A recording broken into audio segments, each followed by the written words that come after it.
کہ میرے مالک نے اس امت پر یہ فیضان فرمایا کہ اس کا قرآن بھی محفوظ ہے اور نبی پاک صلی اللہ علیہ وسلم کا فرمان بھی محفوظ ہے، آپ کی اداؤں کے ساتھ محفوظ ہے۔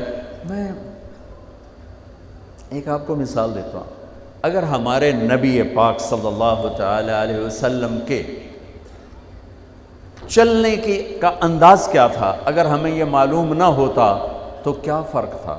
کوئی جنت جہنم کا مسئلہ تو نہیں ہے نا، لیکن میں قربان جاؤں ان صحابہ پر اور ان کے شاگردوں پر، ان کے اگلے شاگردوں پر، یہاں تک کہ جنہوں نے میرے نبی کی چال بھی ہم تک پہنچائی۔ میں آپ کو ترجمہ بتا دیں، یمشی تکفیاً ویقارب الخطا، آپ تھوڑا کندھے جھکا کے چلتے تھے اور پاؤں چھوٹے رکھتے تھے، کھلا پاؤں نہیں، ایسے نہیں، قریب، پاؤں چھوٹا، کندھے جھکے ہوئے، گردن آگے تھوڑی، اور چال میں تیزی، اتنی تیزی تھی کہ صحابہ کو ساتھ دوڑنا پڑتا تھا۔ آپ چونکہ آپ کے نیچے زمین سکڑتی تھی تو آپ ایسے چلتے تھے اور وہ پیچھے بھاگتے تھے۔ آپ کے دیکھنے کا ہمیں انداز معلوم نہ ہو تو کیا فرق ہے، لیکن میں قربان جاؤں جو کہہ رہے ہیں جل نظرہ الملاح، اب یوں دیکھتے تھے، یوں ایسے نہیں دیکھتے تھے حیا کی وجہ سے، بلکہ یوں دیکھتے۔ کبھی کبھی ایسے ہوتا تو پھر ایسی تجلیات اور آنکھوں سے نور نکلتا کہ سارے صحابہ یوں ہو جاتے۔ صرف دو آدمی آپ کو دیکھ سکتے تھے، صرف دو، ایک ابو بکر اور ایک عمر، بس۔ یضحکان الیہ ویضحک الیہما، دونوں آپ کو دیکھ کے مسکراتے اور آپ ان کو دیکھ کے مسکراتے، باقی کوئی آپ کو آنکھوں میں آنکھیں ڈال کے دیکھ نہیں سکتا تھا، چلے آپ کی نظر شرم و حیا ایسے تھی۔ کوئی آپ کو ادھر سے بلاتا، مفتی حامد صاحب مجھے کہیں مولوی صاحب تو میں اتنا ہی کروں گا، اس تو میرے کول بھی نہیں ہمت، مولانا ارشاد صاحب کہیں جناب مولانا صاحب، اتنی میری طاقت ہے۔ لیکن جب میرے نبی کو دائیں سے کوئی بلاتا تھا یا رسول اللہ، تو اب یوں نہیں کرتے، اب یوں کرتے تھے، پورا مڑتے تھے اس کی طرف، پورا سینہ سے سینہ ملاتے تھے۔ ادھر سے کسی نے کہا یا رسول اللہ، تو اب یوں نہیں کرتے، اب یوں کرتے تھے پورا۔ میں قربان جاؤں، اس موبائل نے کتنی بد اخلاقی پھیلائی ہے کہ ایک آدمی بات کر رہا، وہ موبائل دیکھ رہا، اور خاص طور پر والدین سے کہہ رہا ہوں، اب چھوٹا بچہ آئے اور اسے تم نے توجہ نہ دی، یہ گھروں میں 99.9% بلکہ 100% ہو رہا ہے، فون پہ لگے ہوئے، چھوٹا معصوم بچہ ماں سے بات کر، وہ فون پہ لگی ہوئی، ہاں ہاں بول کیا نا، سن دی پئیاں بھوک نہیں۔ آپ نے ذبح کر دیا۔ عربی کا لفظ ہے توجہ فرمائیں، یہ لفظ عربی کا توجہ فرمائیں کا مطلب ہے، یہ توجہ کی تا ہٹاؤ تو نیچے سے وجہ نکلتا ہے، وجہ چہرے کو کہتے ہیں۔ توجہ فرمائیں کا مطلب ہے بوتھا شریف میرے آل کر، میری طرف چہرہ کر کے بات کر۔ میرے نبی جب کسی سے بات کرتے تھے، سینہ بھی اس کو دیتے تھے، چہرہ بھی اس کو دیتے تھے۔ جب آپ غمگین ہوتے تھے کیا کرتے تھے؟ اب داڑھی پکڑ کے یوں بیٹھ جاتے تھے، یہاں ٹیک، اس کو نیچے اور یوں پکڑو، تھوڑی دیر کے بعد سر پہ ہاتھ پھیرتے اور پھر یوں فرماتے۔ یہ میرے نبی کے غم کی نشانی تھی کہ آپ کسی دکھ میں ہیں، کسی غم میں ہیں۔ سبحان اللہ۔ جب آپ کسی کو بلاتے تھے تو ایسے نہیں کرتے تھے، ایسے کرتے تھے، پورے ہاتھ کے اشارے سے، ایسے انگلی اٹھانا عیب ہے، یوں کرتے تھے ایسے۔ جب آپ محفل میں بیٹھتے تھے تو چوکڑی مار کے بیٹھتے تھے، اتحیات صرف نماز میں آپ کی ہے، باقی آپ چوکڑی مار کے بیٹھتے تھے، اور پوری محفل میں ٹانگ نہیں پھیلاتے تھے، چاہے کتنی لمبی مجلس ہو جائے ٹانگ نہیں پھیلاتے تھے کبھی بھی۔ عزت دیتے تھے، سامعین جالسین کو احترام دیتے تھے، عزت دیتے تھے، اور دوران گفتگو آپ یوں کرتے رہتے تھے، یوں۔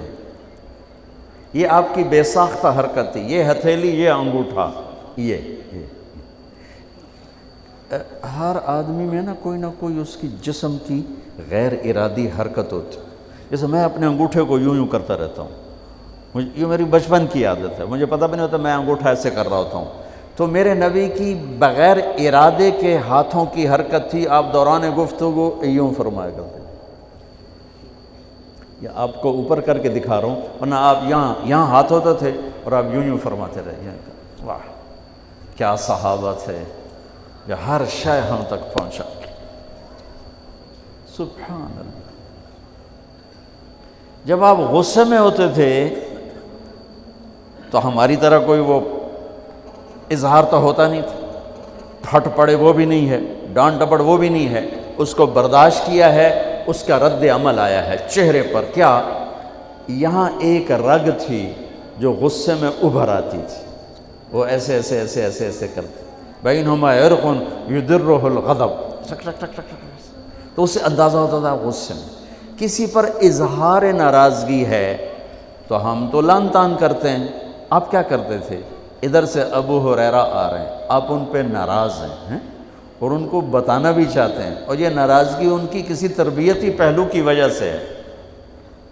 من تصر لنفسہ لا یغضب لنفسہ ومن تصر لہا.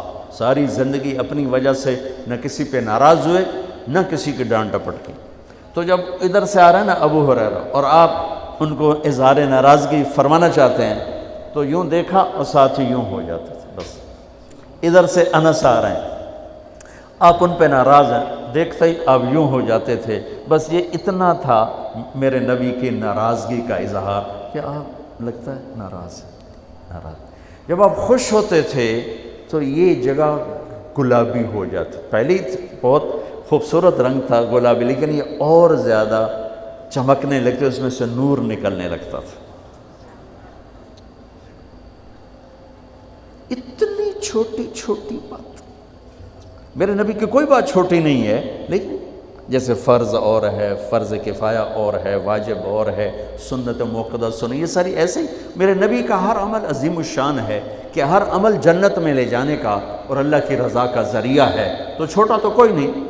آپس میں تقابل کے یعنی یہ میں وہ چیزیں آپ کو بتا رہا ہوں جن کا جنت اور جہنم سے تعلق نہیں، عشق سے تعلق، محبت سے تعلق.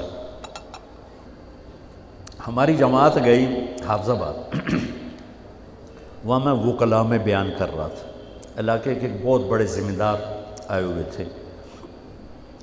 کسی کام تو انہیں دیکھا تو ساری عدالتیں خالی. تو ان کا کیا ہوا کہ یہ تبلیغ والوں کا عالم آیا ہوا ہے، اس میں سارے چلے گئے. تو اس نے وہ پہلے تو بیٹھا رہا، پھر وہ جو جج کا ریڈر تھا انہوں نے کہا چودھری صاحب ایتھے ویلے بیٹھے ہو اور جا کے گل سن لو.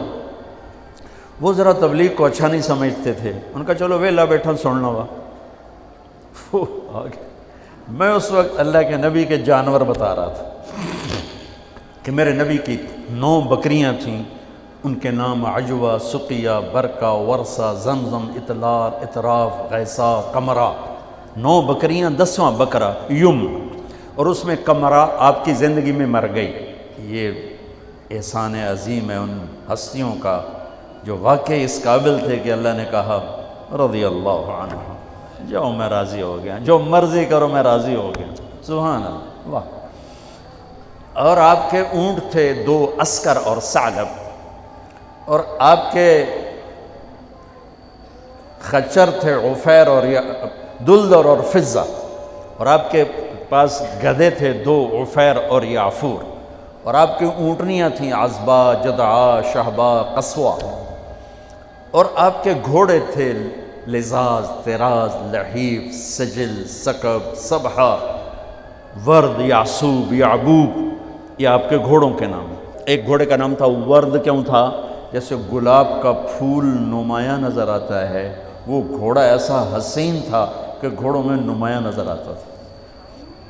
سبحہ ایک گھوڑے کا نام تھا. سبحہ، سبحہ تیرنے کو کہتے ہیں. ان لک فی النہار سبحا طویلا. اس گھوڑے کا نام سبحہ کیوں تھا؟ جب وہ دوڑتا تھا تو لگتا تھا جیسے پانی تیرتا جا رہا. خیر میں پھر لمبا چلا گیا. وہ جو تھے نا چودھری صاحب، وہ بیان سن رہے تھے. وہ گئے واپس گاؤں. تو اپنے امام کو بلایا، کہا مولانا صاحب ایک مسئلہ دسو کی اپنے نبی دی بکریاں دا نام کی ہے؟ وہ آکھن لگا یہ بھی کوئی مسئلہ ہے کہ ہے تے بھاویں نہیں، میں تو اج دس ساڑھے نبی دی بکریاں دا نام کی؟ اسے کہا مسئلہ ہی کوئی نہیں تے میں دساں کی؟